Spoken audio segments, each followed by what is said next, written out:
My name is Braden Greer, and I'll be looking at the concept of white privilege. To illustrate this concept, I'll be using visual arts, in particular, photography. Indigenous Australians, for many years, had been stripped of many rights that were afforded to non-Indigenous people. To this day, white privilege still exists, although not to the extremities of a previous era. Through Australia's history, ever since the colonisation of the land, there are examples of white privilege.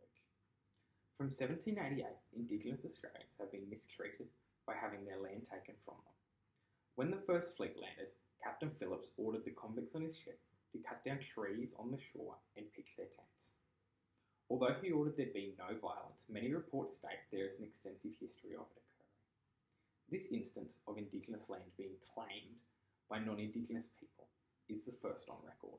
There are many policies throughout Australian law that have been designed to control the Indigenous population. The first of these is referred to as the Protection Era. This occurred between the early 1800s up until 1930. It was at this time that each of the states appointed a chief protector, whose job it was to control things such as marriage, sexual relationships that involved Aboriginal people, and he had the power to take people to institutions. Following this was the Assimilation Policy of 1937, which extended until the 1960s. It was in this policy that Indigenous people were expected to live as white Australians. This meant that they must use and learn English and had their names changed to traditional European names.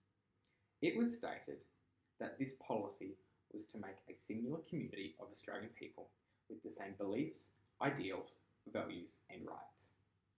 The last of these major policies was the Integration Policy of the 1960s. This directly replaced the Assimilation Policy and differed by allowing Indigenous Australians to choose how they wanted to live their lives, essentially giving them the same freedoms as religious or ethnic minorities in Australia. In 1966, after being told they would have to wait to receive the same minimum wage as the non-Indigenous people working the same job, the Indigenous people staged a walk-off from their jobs at Wave Hill. This movement was led by local man Vincent Lingieri.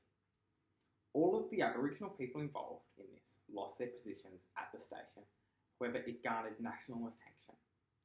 After the Gurindji people, led by Lingieri, submitted a land claim to gain ownership of the land, the then Prime Minister, Gough Whitlam, officially handed back the land that had belonged to the people in 1975.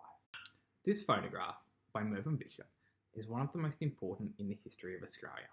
It shows Prime Minister Whitlam pouring sand into the hand of Vincent Lingieri. This symbolised the passing of the land back to the Indigenous people. It was significant as it was the first major time that land previously belonging to Indigenous Australians, yet taken by the white Australians, had been returned to the traditional owners. I will now play the speech Gough Whitlam gave to the public before he officially handed the land over to Mr. Lingieri. I want to promise you that this act of restitution which we perform today will not stand alone. Your fight was not for yourselves alone, and we are determined that Aboriginal Australians everywhere will be helped by it. And I want to give back to you formally, in Aboriginal and in Australian law, ownership of this land of your fathers.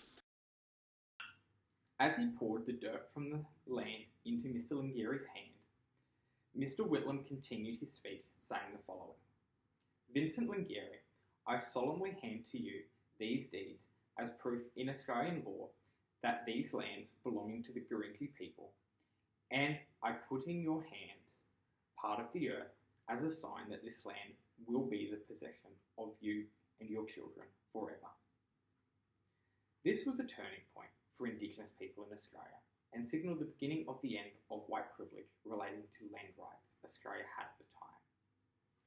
By Whitlam handing the land back to the traditional owners, it paved the way for other Indigenous people to take similar cases, such as that as Mabo versus Queensland, and later on the Wik peoples versus State of Queensland, to trial to gain back possession of the land that they rightfully own.